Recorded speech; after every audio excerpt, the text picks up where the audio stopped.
Hi students, I am Dr. Prabhat and today we will be discussing a new phylum of animal kingdom and that is Echinodermata. So let's start Echinodermata phylum. As the name suggests, Echino means spiny and Dermata stands for skin. So they have spiny skin and so the name has been given Echinodermata. You can see in diagram they have a spiny skin. You can see in diagram. These two diagrams are from NCERT, so important for you. Always I have said that NEET have habit to ask the diagram from NCERT. So ध्यान से देखो, ऊपर वाला is starfish and नीचे वाला is brittle star, है ना, starfish and brittle star. ठीक है जी. Now these animals have an endoskeleton of calcareous ossicles and hence the name Echinodermata. How these two lines are related? ध्यान से सुनो.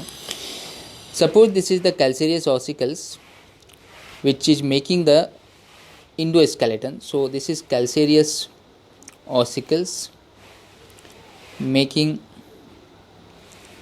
the endoskeleton of Echinodermata and the skin is lying over it. So this is the skin of Echinodermata. So skin is present over this. So this is the skin of Echinodermata. You can see now the skin have that spiny projection. So what is the reason for that spiny projection? The calcareous ossicles which is forming the endoskeleton. This is the reason for this spiny skin. ठीक है जी. Let's start with the habitat thing. While doing the Ctenophora, we have said that there are 5 groups which we have to remember that these 5 groups are exclusively marine. कौन कौन थे वो group? पहला था Ctenophora, then Echinodermata, then hemicordate, then protocordate and other group was cartilaginous fish. हमने बोला था आपको ये 5 ग्रुप याद रखने हैं. That the member of these groups are exclusively marine and hence we are writing here in habitat that they are exclusively marine. सिर्फ समुद्र की पानी में मिलते हैं और कहीं नहीं मिलते. ठीक है. बॉडी फॉर्म की हम बात करते हैं. Body form they can have star shape body form, है ना. हम देखेंगे they can have star shape body form और they can have cylindrical body form और they can have spherical in body form और they can have plant like shape like this, है ना, ऐसे हो सकते हैं. सो दीज आर दी सब possibilities of the body form of Echinodermata. Symmetry we have done in basis of classification that in case of Echinodermata, the larval form is bilateral symmetry and adult is radial symmetry. अभी हम radial बोलेंगे, एक slide बाद हम देखेंगे that they have पेंटारेमस और पेंटा radial symmetry. वो क्या होता है अभी हम देखेंगे. हाँ, अभी के लिए आप ये लाइन याद रखो that in larva they are bilateral and in adult the symmetry is radial. Level of organization is organ system, we all know. Germ layer also we know. Diploblastic, body unsegmented, very important.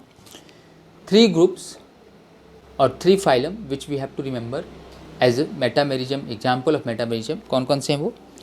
Annelida was the first, yes. Then Arthropoda and then Chordate. तो ये 3 phylum हमें याद रखना था. ये 3 phylum में जो body है ना वो सेगमेंटेड होता है, बाकी लोगों में अनसेगमेंटेड होता है. So Echinodermata have unsegmented body form. This is the pentaradial symmetry which we are talking of. Pentaradial symmetry ध्यान से सुनो. What is pentamerous radial symmetry? Radial symmetry का मतलब हमने बोला था कि वैसा बॉडी जिसको आप कहीं से भी डिवाइड करो, कहीं से भी आप काटो तो आपको मतलब कितने भी सेंट्रल एक्सिस से काटो. हाँ, सपोज कर लो ये बोतल है ना. So if you want to divide this bottle into 2 equal half, the axis can be like this, can be like this, there are multiple axes. Of course it should be passing from the central axis. So there are multiple body plane which are dividing this bottle into 2 equal half. तो ऐसे को radial symmetry बोलते हैं, जिसमें multiple body plan हैं जो कि central axis से पास होते हुए बॉडी को इक्वली पार्ट में डिवाइड कर रहे हैं। यदि एक हो तो उसे क्या बोलेंगे, उसे हम बाई लैटरल बोलेंगे। और ऐसे यदि 5 हो, ये देखो 1 2 3 4 5, यदि ऐसे 5 प्लेन पॉसिबल हैं जो कि बॉडी को 2 इक्वल हाफ में डिवाइड कर रहे हैं, उसे क्या बोलेंगे, उसे हम बोलेंगे पेंटामेरस रेडियल सिमेट्री। ठीक है जी, चलिए आगे। Body cavity true coelomic, but true में कौन सा वाला, साइजो और इंट्रो, विल राइट इंट्रोसिलोमिक, इंट्रोसिलोमिक।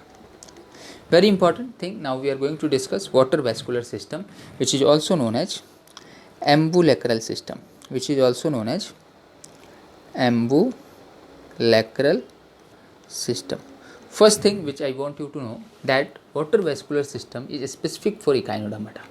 ठीक है, water canal system was specific for porifera. Similarly, water vascular system is specific for echinodermata. चलो ड्रॉ करते हैं what is water vascular system. पहले हम एक इकाइनोडर्माटा स्टार फिश बनाने की कोशिश करते हैं, है ना। Suppose this is the star fish which we are discussing, this is the star fish which we are discussing. ठीक है जी, ये लो, ये लो, ये लीजिए, ये लीजिए, ये लीजिए, हाँ। इसको पूरा कर लो स्टार फिश को। So this is the arm of the star fish, this is the arm of the star fish, ठीक है, ठीक। नाउ 3D में सोचो, suppose this is the star fish which we have drawn above the plane, like ऐसा। ये 3D में ऊपर की साइड एक कैनाल ऊपर आया हुआ है, एक कैनाल ऊपर आया हुआ है। इस कैनाल को हम बोलते हैं स्टोन कैनाल, और इसमें ऊपर की साइड कुछ परफोरेशन है जिसे हम बोलते हैं मैड्रिपोराइट कैनाल, मैड्रिपोराइट, है ना। ये देखो अभी हम ड्रॉ करेंगे कि इसमें this is the madreporite, this is the madreporite with multiple pores जिससे वाटर इंटर करेगा, and this is the stone canal which we were talking of. 3D में सोचना ये ऊपर की साइड है, ठीक है। तो stone canal and this is the madreporite, ठीक है। So water will come from point 1, what is point 1, point 1 is madreporite, madreporite, and then it will go to second, what is second, second is stone canal. Why stone canal is known as stone canal? Because there is deposition of calcium carbonate into this canal. ठीक है। Now the water will come into 3. What is this 3? What is this 3? 3. ये 3 क्या है? This 3 is ring canal. You can see it's like a ring. So it's a ring canal. यहाँ से पानी कहाँ जाएगा? From ring canal it will go to this. देखो इसमें जाएगा, तो इसको क्या बोलते हैं? Point number 4. What is point number 4? What is point number 4? Point number 4 is radial canal. You can see that it is present radially, so it is radial canal, and then we have further this thing, ऐसा कुछ है ना। सब में होगा, हम एक में बना रहे हैं ऐसा, ठीक है, ऐसा। so what is this? now suppose this is point number 5, हर में होगा, इसमें भी होगा, मतलब यहाँ भी ऐसे कैनाल बने होंगे, यहाँ भी ऐसे कैनाल बने होंगे। what is this? point number 5, this is lateral canal, lateral canal, and finally the lateral canal will be ending into tube fit, or finally it will be ending into tube fit. ये देखो ऐसा ऐसा ना। याद ना, हम एक काम करते हैं, ये आप 5 लिखा है तो यहाँ से ट्यूब फिट हटा दो, otherwise it will confuse you. यहाँ 5 रहने दो, ट्यूब फिट हम यहाँ बना लेते हैं, इसको यहाँ बना लेते हैं, ऐसा कुछ होता है। So this is point number 6 and that is tube fit, tube fit.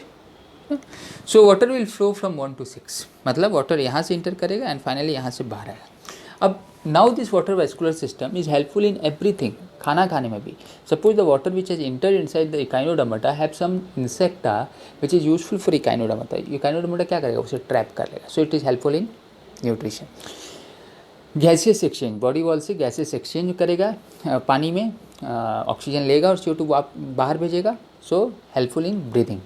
Circulation, you can see that चीज़ों को सर्कुलेट करने में मदद कर रहा है, हालांकि we will see that it has open type of circulatory system.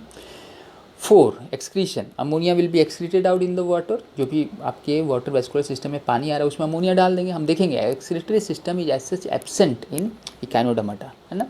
Locomotion, देखो यदि इकाइनोडर्माटा को इधर जाना है तो it will expel all the water from tube feet उल्टे साइड से और आगे की साइड चला जाएगा, है ना। So let's see, helpful in nutrition, breathing, circulation, excretion, locomotion, है ना जी। ये देखो, this is the madreporite canal, this is the stone canal जिसकी हमने बात की थी। मैं इंक हटाता हूँ सो दैट आप उसे अच्छे से देख पाएँ। देखो, then this is the ring canal जो आपने मुझे बताया था। रिंग कैनाल से ये क्या निकले थे, रेडियल कैनाल। देखो radial canal, I am removing the ink so that you can appreciate the thing. देखो ठीक, and then this is lateral canal, and then this is the tube feet, ठीक है। आप इस डायग्राम में भी देख सकते हैं। देखो that this is the ring canal, है ना, this is the ring canal, this is the radial canal, ठीक, और ये लेटरल कैनाल, और ये देखो ट्यूब फिट, ठीक है जी। So same story which we have said. Now the nutrition, complete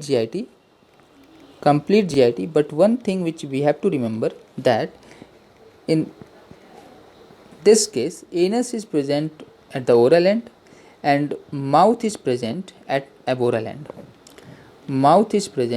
aboral end, है ना, उल्टा, ठीक है जी। ये ब्रीदिंग ऑलरेडी आपने बोल दिया था, डिफ्यूजन से, बॉडी वॉल से डिफ्यूजन से होगा। हाँ, कहीं कहीं गिल्स भी मिलेंगे आपको, जनरली क्लोइका में आपको क्लोइकल बर्सा मिलेगा, हम आगे देखेंगे। मैं गिल्स हटा ही देता हूँ अभी थोड़ी देर के लिए, will see ahead. Circulation, open type of circulatory system. Excretion आपने बोला था एब्सेंट। लोकोमोशन ट्यूब फिट होता है mainly, tube fit. Nervous system, देखो एक रिंग होगा ओरल डिस्क पे, है ना, और वहाँ से लॉन्गिट्यूडनल रॉड एक्सटेंड करेंगे। दिस इज द स्टारफिश, मान लो दिस इज द स्टारफिश। तो स्टारफिश के ओरल डिस्क पे दिस इज द रिंग, और इस रिंग से लॉन्गिट्यूडनल रॉड आ रहे।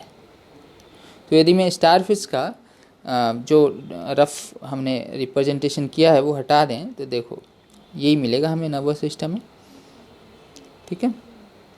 This is the nervous system, a ring with longitudinal rod coming out of it. So first phylum with internal skeleton as mesodermal, very important. पहली बार एक mesodermal Indo skeleton आपको मिला। अभी तक जितने इंडो स्केलेटन मिले थे वो सारे इंडोडर्मल थे, ठीक है। ये बाकी में आप देख लो डर्मल ब्रेकी क्या होता है, देखो, एंड पेडिसिलरी एक वर्ड भी हम देखने वाले हैं, डर्मल ब्रेकी एंड पेडिसिलरी, है ना। व्हाट इज पेडिसिलरी, यहाँ देखो, यहाँ पे है पेडिसिलरी। सो सरफेस पे इकाइनोडर्माटा के कुछ प्रोजेक्शन होते हैं, और ये प्रोजेक्शन ना बाई वॉल्व हो सकते हैं या ट्राई वॉल्व हो सकते हैं।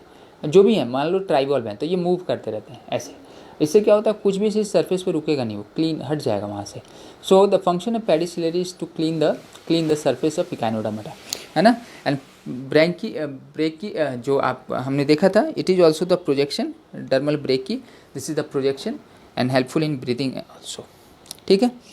सो the everything we have done, it's just for the people who wants to jot down the note. देखो, respiration by gills called dermal branchiae, है ना। तो in fact the gills is known as dermal branchiae. Then circulation open type, अब आप बोलेंगे, अभी आपने बोला था कि प्रोजेक्शन होता है, आप बोल लो gills. Finally present on the surface only and helpful in the breathing और exchange of gases. Excretory system भी बोल दिया, एब्सेंट। नर्वस सिस्टम आपने बोला था, रिंग विथ रेडियल नर्व, ठीक है। रिप्रोडक्शन याद रखना, sexual, separate, external and indirect. Larva का नाम लाइक बाइपिनेरिया लार्वा, ये सेक्सुअल रिप्रोडक्शन भी होता है इनमें, रीजनरेशन भी होता है। रीजनरेशन में 2 स्पेसिफिक फिनोमिना जो हमें पता होना चाहिए, one is autotomy and other is evisceration. What is autotomy, मान लो ये स्टारफिश है और किसने इस पर अटैक किया, तो इसने अपना एक आर्म, लाइक छिपकली ने पूंछ तोड़ दिया, वैसे इसने अपना आर्म ब्रेक करके वहाँ डाल दिया। उससे क्या हुआ, जो अटैकर था उसका ध्यान डाइवर्ट हो गया, और मीन टाइम जो स्टारफिश है वो स्केप करने में सक्सेसफुल हो गए। वैसे ही ईविसरेशन, देखो वर्ड से पता चल रहा है। What is E means exit करना, किसको एग्जिट, किसको बाहर निकालो, विसरा को। What is viscera, internal organ. किसी ने सी कुकुम्बर पे अटैक किया, सी कुकुम्बर ने क्या किया, अपने सारे विसरा इंटरनल ऑर्गन को बाहर फेंक दिया। तो जो अटैकर था उसका ध्यान किधर चला गया, जो विसरा बाहर आया उस पर, और mean time sea cucumber escape कर लिया, है। So this is the story of autotomy and this is the story of evisceration. ठीक. One very important thing, now we are in the middle of the animal kingdom. तो हम बोलते हैं कि mesodermal endoskeleton first time कहाँ मिला? Echinodermata में. Indeterminate cleavage first time कहाँ मिला? इकाइनोडर्माटा में. ड्यूट्रोस्टोमिएट कहाँ मिला? इकाइनोडर्माटा. इंटेरोसिलोमिक एनिमल कहाँ मिला? इकाइनोडर्माटा में. So all this character first time we have seen at echinodermata. तो ध्यान से याद करना, all these 4 character first time has appeared in Echinodermata. Now we are going to classification. हर बार जैसे मैं बोलता हूँ, वापस बोल रहा हूँ, क्लासिफिकेशन के अंदर से क्वेश्चंस नहीं आते. ये सिर्फ उन बच्चों के लिए जो कुछ एक्स्ट्रा एज रखना चाहते हैं या एक माइंड मैप बनाने के लिए ना. इससे एज सच नहीं पूछा जाएगा कि कौन सा किस क्लास का है. ठीक है. हाँ, examples are important, that will see while doing the classification. Examples are important, वो आपको याद रखना है. This is the mnemonic. A stands for Asteroideae. H stands for Holothuridae. C stands for Rhinoidae. O stands for Ophiuridae. And E stands for Echinoidae. अब ये सब क्या होते हैं अभी हम देखेंगे, डोंट वरी. देखो, ये एस्टेरॉइडी, ओफियोराइडी, इकाइनोइडी, होलोथुराइडी एंड रिनोइडी. ठीक है, ये आपके हो गए. और याद रखने का, all have calcareous ossicles endoskeleton. Phylum के शुरू में ही आपने मेरे को ये बातें बताई थी. देखिए इसको, this is the Asteroidea. Starfish दिख रहा है, star shape body. So starfish है ना, starfish, sea star H this. Next we have Crinoidea plant shape है ना, प्लांट शेप. और इसमें कौन आता है? सी फीदर, क्योंकि पंख किस तरीके का लग रहा है और प्लांट शेप देखो. So this is Crinoidea. ठीक. नेक्स्ट कौन है? इकाइनोइडी में देखो स्फेरिकल बॉडी. सो इकाइनोइडी में यदि हम बोलें कौन आता है तो हम क्या बोलेंगे? सी अर्चिन है ना, sea urchin. So Echinoidea, sea urchin, globular spherical shape. Then we have Holothuroidea. इसमें कौन आता है? Sea cucumber. ये देखो सिलेंड्रिकल है ना, cylindrical. So sea cucumber. And then we have Ophiuroidea, brittle star, again star shape. But क्या फ़र्क है स्टार फिश के स्टार शेप और इसके स्टार शेप में? देखो, in this case oral disc is very clear, demarcated. So brittle star का oral disc ना डिमार्केटेड होता है, जबकि स्टार फिश में उतना डिमार्केशन नहीं होता. कि why brittle is known as brittle? क्योंकि यदि आपने जोर से होल्ड किया ना तो वो ब्रेक हो जाएगा उसका. ठीक है जी. So already we have done, देख लो, Asterias, starfish, Ophiura, brittle star, then Echinus, sea urchin, Cucumaria, sea cucumber and Antedon, sea lily. हाँ, होलोथुरिया इज ऑल्सो. सो ये कॉमन नेम आपके लिए इंपॉर्टेंट है ना, क्योंकि ये एनसीईआरटी ने दिया है. एक दो एक्स्ट्रा बातें जो मैं बोलूँगा कि आप याद रखें. What is Aristotle lantern? आप याद रखो, Aristotle lantern is the masticating apparatus present in Echinoidea. यदि इकाइनोइडी ऑप्शन में ना हो तो सी अर्चिन ऑप्शन में ना हो तो echinus. Now what is this Aristotle lantern? देखो, it's something lantern like structure. Lantern means लालटेन. You can see there are 5 protected covering of this lantern. 2, तीसरा उधर है, ये चौथे का थोड़ा सा पार्ट दिख रहा है और ये 5वां है. So there are 5 हॉर्न का सेल है ना, जिसने कवर कर रखा है बीच में कैंडल को. यहाँ पे कहीं मान लो कि कैंडल रखा हुआ है, यहाँ पे कहीं कैंडल रखा हुआ है, तो ये कैंडल को ये 5 तरीके से हॉर्न के सेल ने कवर कर रखा है. ऐसे लैंटर्न हम पहले यूज करते थे और इसको हम बोलते थे हॉर्न लैंटर्न. ठीक है, एंशिएंट टाइम में हम यूज करते थे. एरिस्टोटल ने क्या देखा कि सी अर्चिन या इकाइनस में सेम टू सेम, ये देखो 1 2 3 4 5 पार्ट का कुछ माउथ में एपरेटस है. And each part have their independent teeth and muscle. और ये सब किस में हेल्प करे? मैस्टिकेशन मतलब खाना चबाने में है ना. So it's a masticatory apparatus. ठीक है, बस इतना ही, इससे ज़्यादा आपसे कोई नहीं पूछेगा. Hemichordate dear friend, we will do in next video. I hope आपको वीडियो समझ आया होगा. Please go to the channel, subscribe it, like it and share it video.